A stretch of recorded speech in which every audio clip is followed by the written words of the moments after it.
자, 여러분, 상속주의 전문가 나초로 회계사입니다. 자, 오늘 이 시간에는 최근에 7월 25일자에 정부에서 세법 개정안을 발표를 했습니다.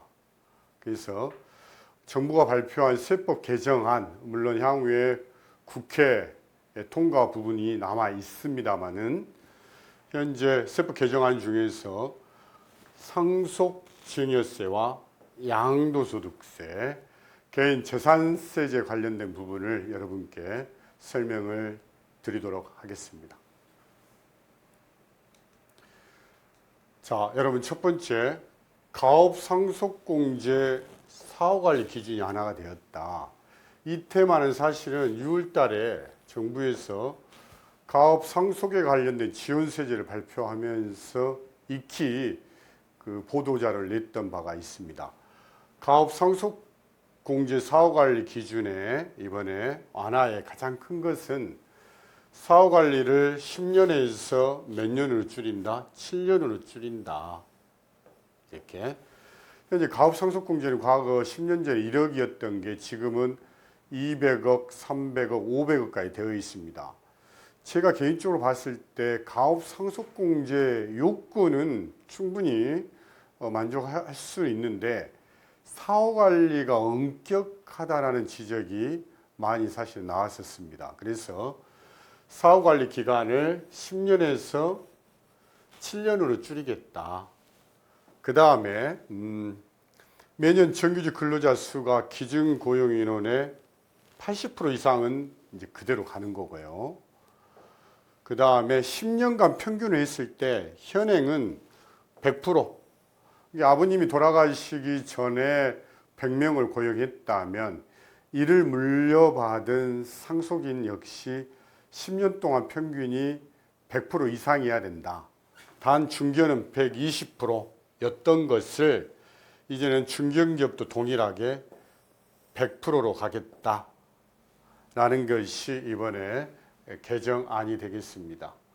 그 다음에 업종 유지 관련해서는 현재는 소분류 내에서 업종 변경을 허용했는데 이것도 역시 6월 달에 발표가 된 자료입니다. 현재 중분류 내에서 업종 변경을 허용한다. 단 전문가 심의를 거친 경우에는 중분류 외의 변경도 허용을 하겠다는 겁니다. 여기에 대한 취지는 기업이 경제환경 변화에 탄력적으로 대응할 수 있도록 사후관리 부담을 완화해서 가업상속공제 활용도를 높이겠다라는 정부의 취지가 있었고 6월 달에 발표했던 것을 이번에 다시 한번 개정안에 포함을 시켰다. 이렇게 보시면 되겠습니다. 자, 두 번째는 역시 가업상속공제는 정말 성실하게 가업을 이어받아서 하려고 하는 자에게 혜택을 주는 것이지 예를 들어 탈세를 한다든가 회계 부정을 저지르는 기업인에게 대해서는 가업 상속 혜택을 배제하겠다라는 겁니다. 그래서 상속인이 상속기업의 탈세 또는 회계 부정으로 형사처벌을 받는 경우에는 가업 상속공제 혜택을 배제하겠다. 공제를 받고자 하는 자에게는 공제를 배제시키고 받았던 자에는 추징을 하겠다라는 것이 바로 탈세, 그다음 회계부정 기업인에 대한 가업상속 혜택 배제에 해당이 되겠습니다. 자, 그 다음에 여러분 동거주택 상속공제 테마. 과거에는 무주택자인 상속인이 피상속인과 10년 이상 거주를 했다면 전체 재산가액 80% 한도 5억 한도로 해서 공제를 해 주었던 것을 조금 요건을 완화를 시켰다. 과거에는 현재는 상속개시 현재 무주택자인 상속인이 피상속인과 동거한 경우에 한해서 동거주택 상속공제를 허용했는데 이런 경우도 있다라는 거예요. 피상속인과 공동으로 주택을 소유한 자도 포함을 하겠다. 한 채인데 예를 들어서 피상속인 50%, 그다음에 상속인 50% 상태에서 피상속인 50%를 상속받는 경우에도 동거주택 상속공제에 해당을 시키겠다. 공제 요건을 어떻게 안하했다고 보시면 되겠죠. 개정의 취지도 역시 마찬가지입니다. 상속인과 피상속인이 공동으로 1주택을 보유한 경우에도 1세대 1주택에 해당하는 점을 감안해서 세제 지원을 하겠다. 이렇게 보시면 되겠습니다. 네. 자, 다음은 단기 재상속 세액공제 계산 규정을 명확하게 하겠다. 예를 들어서 아버님이 돌아가셨을 때 어머님이 상속을 받으셨는데 어머님이 다시 10년 이내에 상속이 되었을 때 단기 재상속공제가 적용이 된다. 근데 여기서 이야기하는 것이 보면 10년 이내 재상속 시 상속 재산 중에 재상속분에 대한 전액 상속세 상당액을 산출세액에서 공제를 했는데 여기서 이제 공제 대상을 명확히 한 것이 재상속 재산가액 및 전액 상속 재산 가액에 상속세 과세가액에 합산되는 사전 징여 자산을 포함을 했다. 그래서 이 취지는 단기 재상속 세액공제 규정을 명확하고 합리화했다라고 보시면 되겠습니다. 자, 다음은 증여 이익에 대한 합산 특례를 보완을 했다.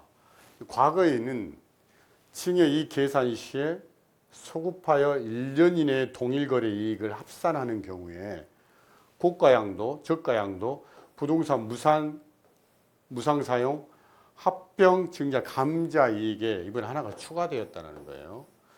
초과 배당 증여 이익이라는 테마를 추가를 했는데 그 취지를 잠깐 보시면 중간 배당 등으로 거래의 분할이 가능한 초과 배당의 경우에도 1년 이내에 동일 거래에 따른 증여 이익을 합산과세하도록 해서 거래 분할을 통한 조세 회피를 방지하려고 하는 것이다. 이렇게 보시면 되겠습니다. 자, 다음은 특정 법인과의 거래를 통한 이익의 증여 의제 정비의 테마가 되겠습니다.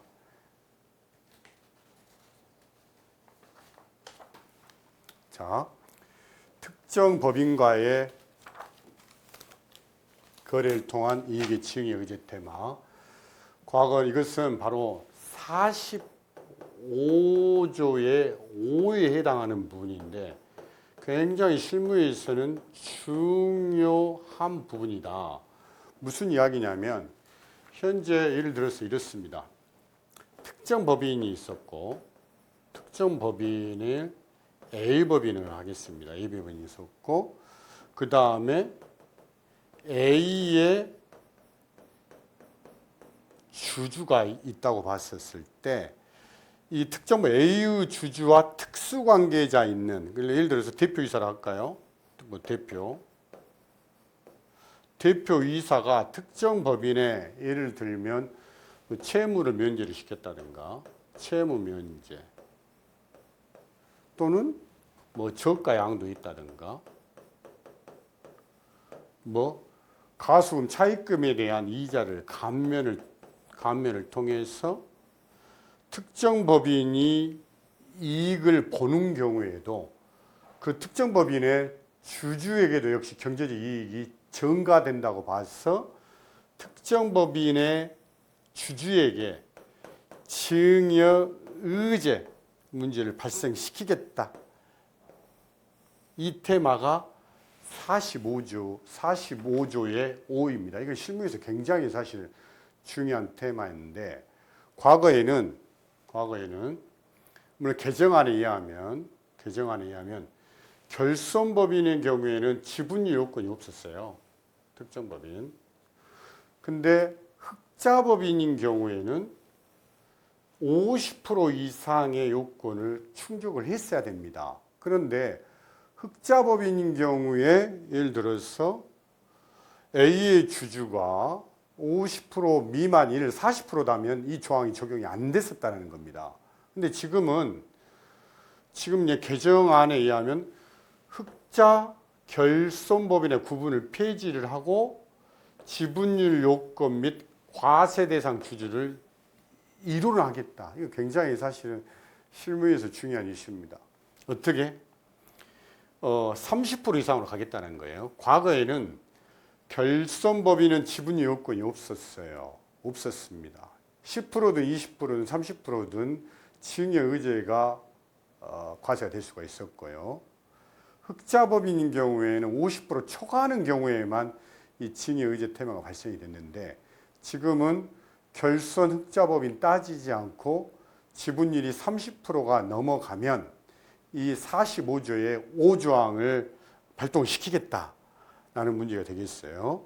개정의 취지를 잠깐 보면 결손 흑자법인에 따라서 지분율 요건과 과세 대상 주주 등이 달라질 점을 개선을 하겠다는 겁니다. 과거에는 흑자법인은 50% 이상 이렇게. 그래서 이것은 2020년 1월 1일 증여분부터 과세를 하겠다라는 정부안이 되겠습니다. 실무에서 굉장히 중요한 테마가 되겠습니다. 자, 그 다음에 공익법인에 대한 외부 회계 감사 대상이 확대가 됐다는 겁니다. 현재는 자산 규정만 100억 규정이 있는데 지금은 그 공익법인이 연간 50억 이상 또는 기부금을 20억 이상 받았는 경우에는 공익법인의 외부 회계 감사를 받아라. 역시 2020년 이후 사업연도도 적용을 하겠다라는 정부의 안이 되겠습니다. 그 다음에 공익법인 주기적 지정 제도 및 회계 감리 제도를 도입을 하겠다는 겁니다. 현재 여러분 예를 들어서 상장사인 경우에는 내년도부터는 자유수입 6년 플러스 3년 지정 방식이 도입이 됩니다. 이것을 상장사뿐만 아니라 공익법인에 우선적으로 준용을 하겠다라는 어떤 그 정부의 취지가 담겨져 있어요.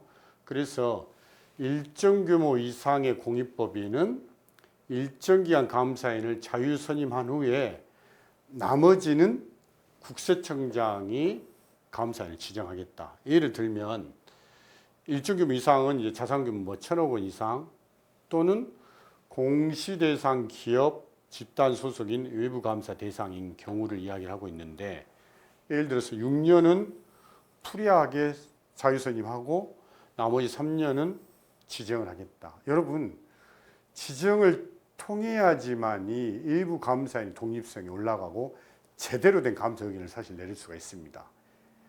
내년부터 상장사에 적용되던 것을 이제 공익법인에도 적용하겠다라는 정부의 취지가 담겨져 있다. 그다음 역시나도 회계감사 적정성에 대한 감리 제도를 이 공익법인에도 준용을 하겠다라는 취지가 담겨져 있습니다. 이로 통해서 공익법인의 외부 회계감사 투명성을 제고하겠다라는 것이 개정의 취지가 되겠습니다.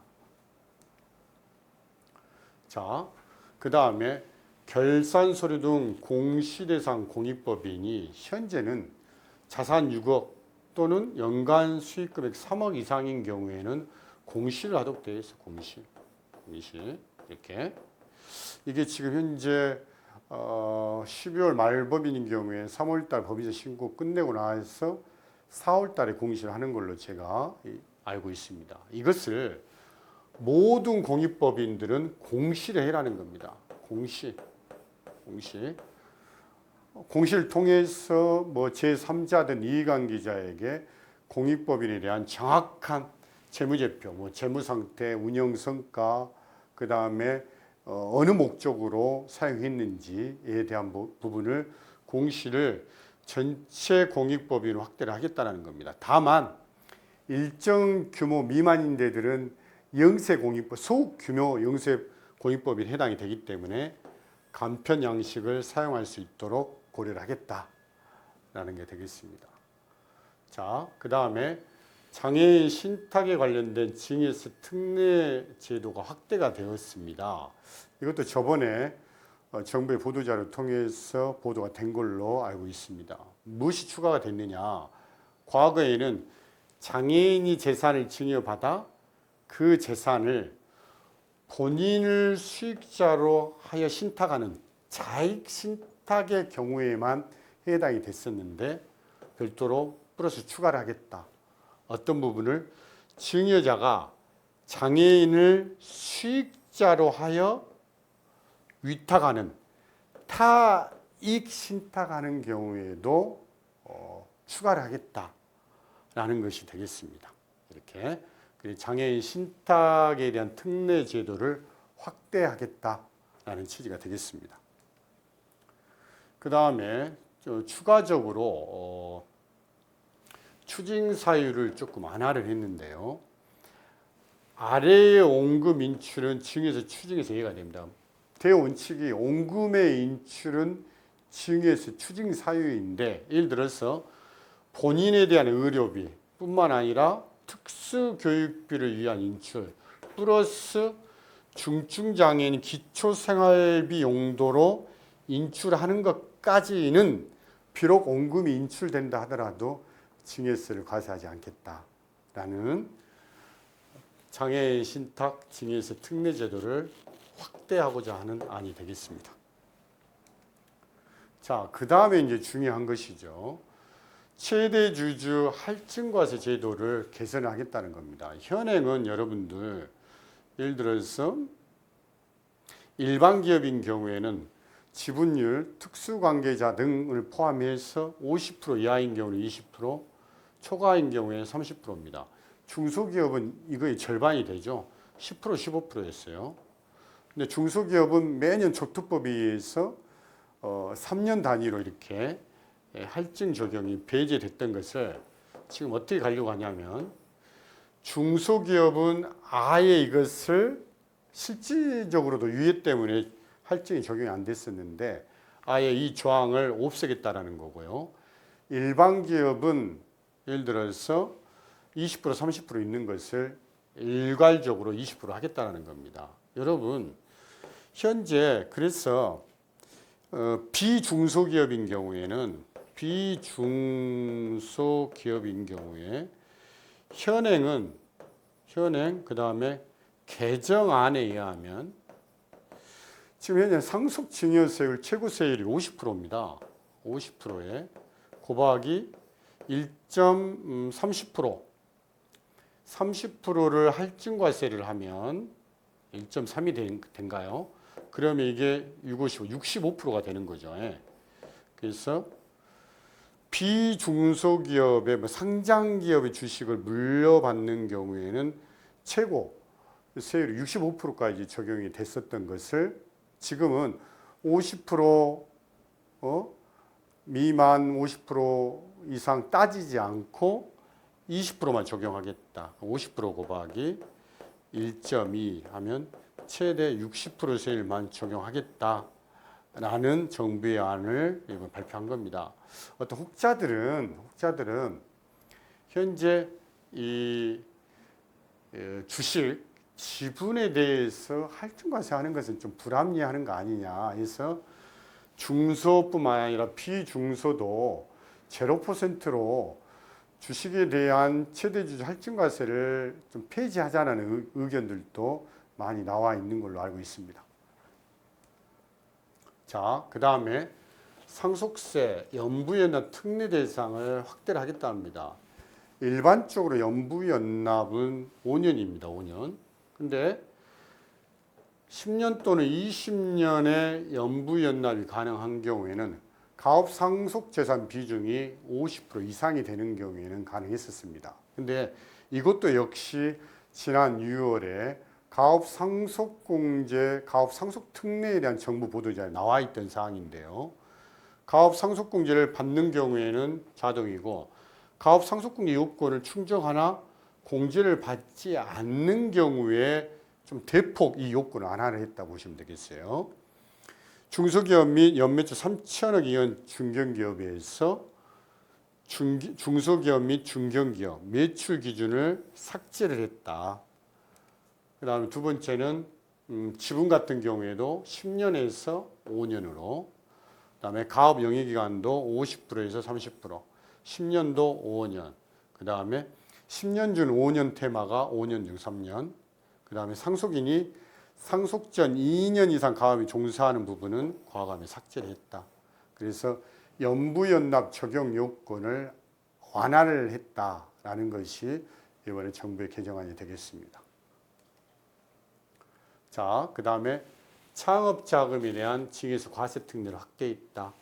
지금은 예를 들어서 창업자금을 받았을 때 30억 한도로 공제 5억, 징여세율 10%. 근데 여러분, 창업자금뿐만 아니라 가업 상속에 대한 징여세 테마는 사전 징여하고 나서 일반적인 경우에는 일반 징여인 경우는 10년이 지나면 상속재산에 합산이 되지 않지만은 이 창업자금 플러스 가업 승계 관련된 징여세 테마는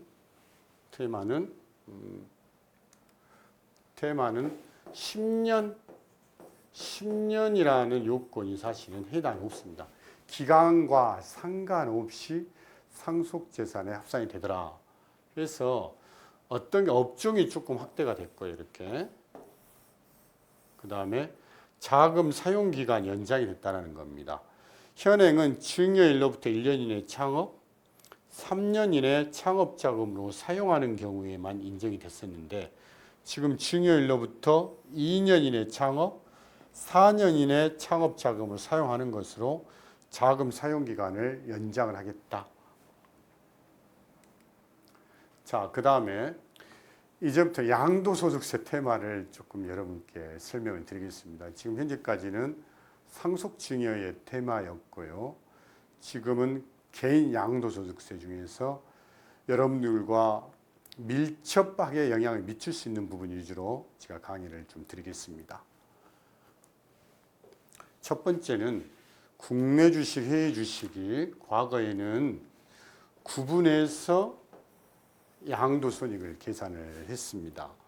국내 주식은 국내 주식간에, 해외 주식은 해외 주식간에 했고 기본공제를 이렇게 각각 250만 원 하던 것을 지금은 국내 주식이든 해외 주식간에 손익을 통산하고 단 기본공제는 과거에 현행에 250 하던 것을 통산해서 250만 적용하겠다라는 것이 되겠습니다.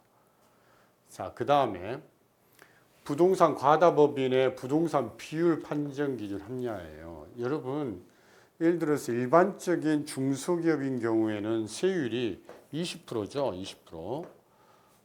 20%. 대주주인 경우에 20%, 대주주가 아닌 경우 10%, 그 다음에 비중소이면서 1년 이내에 양도하는 경우는 30% 이렇게 이 주식에 관련된 양도소득세율이 이렇게 단일세율이 적용이 되는데 이렇게 부동산 과다법인의 주주인 경우, 예를 들어서 자산 총액 중 부동산 비율이 50% 이상인 경우 또는 특정 업종, 골프장인 경우 그런 경우에는 기본세율을 적용을 합니다.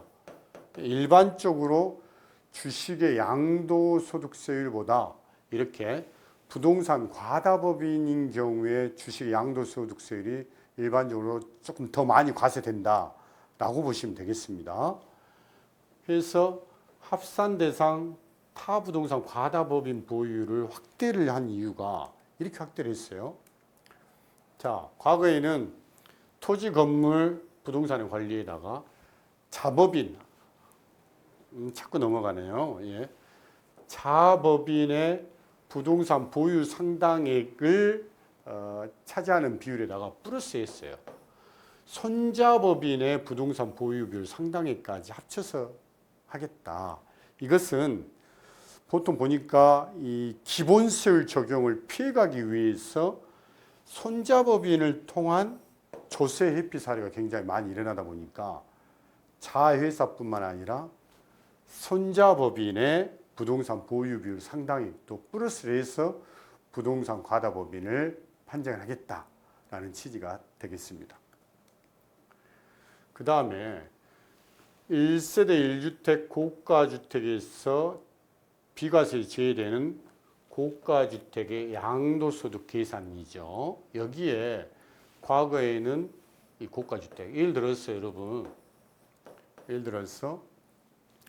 제가 예를 들어서 취득가액이, 양도가액이 10억, 취득가액이 예를 들어서 5억이었을 때, 그러면 일반적인 양도차익은 5억인데 5억 곱하기 1세대 1주택인 경우에는 양도가액에서 양도가 빼기 9억을 하지 않습니까?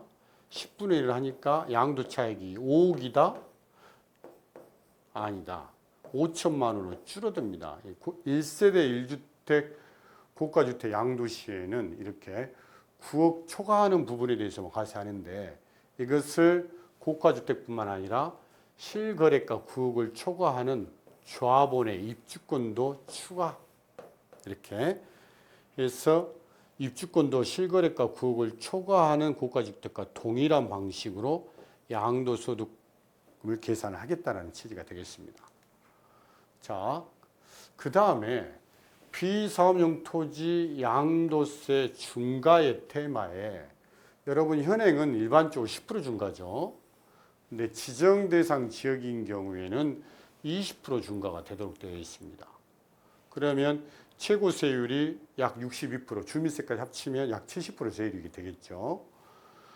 거기에인데 지정지역 공고 전에 매매계약 체결분에 대해서는 20% 중과 대상을 배제하고 몇 프로를 하겠다?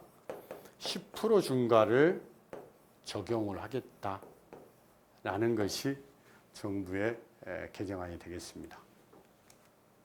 자, 그 다음에 동일과세 기간에 2개 이상의 자산을 양도 시에 양도소득세 비교과세를 보다 합리화하겠다는 겁니다. 지금 현행은 예를 들어서 계산 방식이 아래 중 큰 금액으로 가죠. 이렇게 맥스. 첫 번째는 양도소득 과세표준 합계액의 기본세율 7단계 기본세율 6에 40을 중에 산출세액과 양도소득세율 적용 대상 자산호별 산출세액 합계액의 큰 금액을 가는데 여기서 지금 현재 비교과세를 합리화한 것은 산출세액에서 양도소득세 감면액을 차감한 금액으로 가겠다는 거예요.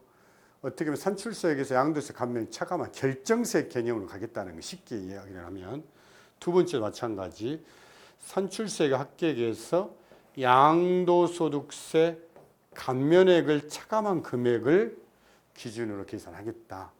이게 바로 비교과세를 합리화한 게 되겠습니다. 자, 그 다음에 재애국민, 애국인의 부동산 등 양도신고 확인서 제출 의무를 신설하겠다는 겁니다. 현재는 토지 건물을 양도하는 재애국민, 애국인인 경우에는 소유권 이전 등기 시에 부동산 양도신고서를 등기 관서장에 제출하도록 되어 있다. 이거는 현재 실무에서 예를 들어서 비슷하게 지금 현재 적용이 되고 있는 걸로 저희는 이해를 하고 있습니다. 예를 들어서 비거주자가 국내에 부동산을 양도하는 경우에 등기가 넘어가기 위해서는요, 양도소득세 신고서를 제출해야 되고요. 등기 넘어가기 전에. 그 다음에 양도소득세 납부를 해야지만이 이 확인서 세무서장 도장이 찍혀져야지만이 비거주자인 경우에는 등기가 넘어가는 걸로 알고 있습니다. 그래서 실무에서 현재 적용되고 있는 부분으로 저는 현재 이해를 하고 있습니다. 자, 다음에 중축의 취득원가를 환산가액으로 신고 시에 가산세를 부과하겠다라는 거예요. 지금은 여러분 예를 들어서 내가 건물을 신축을 했어. 사실은 신축을 했으면 신축 취득가액이 사실은 오픈이 되어 있는 거죠. 근데 취득일로부터 5년 이내에 양도한 경우로서 환산가액을 취득가액으로 신고한 경우에는 너희들한테 환산가액을 적용했을 때는 5% 페널티를 주겠다라는 게 현행 규정인데 여기다 플러스 신축뿐만 아니라 중축의 경우에도 5년 이내 양도하는 경우로서 환산가액을 취득가액에 쓰는 경우 역시 5% 페널티를 주겠다라는 것이 정부의 취지가 되겠습니다. 자, 그 다음에 비거주자에 대한 양도세 과세. 여러분, 원칙은 거주자와 같은 방식의 과세가 되는데 비거주자는 1세대 1주택 비과세가 적용이 된다, 안 된다? 안 된다라는 거예요. 그 다음에 고가 1주택에 대한 장기보유 특별공제 80%가 적용이 안 되고 비거주자인 경우에는 30%가 적용이 됩니다. 역시 플러스 조합원 입주권 비과세도 역시 비거주자에게는 혜택을 주지 않겠다는 거예요. 조합원 입주권 비과세는 어떤 경우에 비과세가 되냐면 주택은 없이 이 입주권을 양도하는 경우 또는 입주권 플러스 하나의 주택이 있지만은 그 주택을 취득한 날로부터 여러분 몇 년 이내에 3년 이내에 일시적 2주택에 해당이 되는 거죠. 이 경우에 조합원 입주권 양도했을 때 조합원 입주권 비과세에 해당이 되는데 비거주자에게는 이런 혜택들을 주지 않겠다는 거예요. 첫 번째는 1세대 1주택 비과세 요건, 두 번째는 장기보유 특별공제, 세 번째는 조합원 입주권 비과세를 비거주자에게는 혜택을 주지 않겠다라는 것이 정부의 개정안이 되겠습니다. 그 다음에 여러분 이거 굉장히 또 중요한 테마입니다. 실거래가 9억을 초과하는 겸용주택의 양도시에 이것은 현재 양도소득세 1세대 1주택 이슈가 되겠습니다. 이슈였을 때 여러분 주택이 예를 들어서 주택보다 주택 이 부분 상가라 볼게요. 이때는 주택 부분만 주택으로 보는 거예요. 이건 변동이 없는데 예를 들어서 주택이 상가보다 큰 경우에는 전부 다 주택을 받습니다. 이것을 지금 주택 부분만 주택으로 보겠다는 겁니다. 이거 잠깐만 볼게요. 굉장히 중요한 테마입니다. 현행은 전부 주택으로 보겠다는 거죠. 자, 개정안에 의하면 주택은 주택, 상가는 상가로 보겠다는 거예요. 여러분 전부 주택으로 봤을 때는 어떻게 되냐? 예를 들어서 9억 초과되는 부분만 과세가 되죠. 첫 번째 9억 초과분만 과세가 되고 두 번째 어떻게 됩니까? 그 다음 9억 초과분만 과세고 장기보유 특별공제가 80%가 적용이 되던 것을 주택이든 상가든 전부 다 주택으로 봐서 이 혜택을 줬는데 지금 상가인 경우에는 9억 초과 부분만 과세가 됩니까? 이거 천만의 말씀. 상가 부분에 장기보유 특별공제 1세대 1상가를 가지고 있는 경우에 장기보유 특별공제 80% 해줍니까? 천만의 말씀. 30%가 적용이 되는 거죠. 과거에는 현행은 주택뿐만 아니라 주택이 상가보다 큰 경우에 전부 다 주택으로 봐서 주택이든 상가든 간에 9억 초과되는 부분만 과세가 되고 80% 장기보유 특별공제 해주던 것을 이제는 주택은 주택, 상가는 상가로 보기 때문에 상가에 해당하는 부분에 대해서는 9억 초과되는 부분만 과세하겠다라는 혜택이 사라지고요. 역시 장특공제가 80%에서 30%를 줄므로써 있던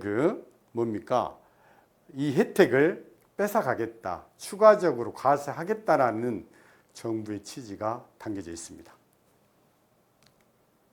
자, 그 다음에 정착 면적에 관련된 부분이 현행은 도시지역 5배, 박근 10배 이런 거를 이제 수도권은 좀 나눠보겠다는 거예요. 도시지역 중에서 수도권은 5배에서 3배로 내리고 그 외에는 5배 유지하겠다는 겁니다. 이것은 수도권 도시지역의 토지 이용을 높이기 위해서 비과세되는 주택 부수 토지의 범위를 합리적으로 조정하겠다는 겁니다. 이렇게 보면 좀 과거에 좀 특혜가 많이 주어졌던 부분을 조금 이번에 합리적으로 좀 조정을 하겠다. 비과세되는 혜택을 조금 과세되는 쪽으로 바꾸겠다라는 정부 취지가 묻어져 있는 걸로 보여집니다. 자, 여러분 감사합니다. 그렇게 해서 이번에 최근에 발표된 정부의 세법 개정안에 대해서 상속증여 테마, 그다음 양도세 테마 강의를 드렸습니다. 여러분 감사합니다.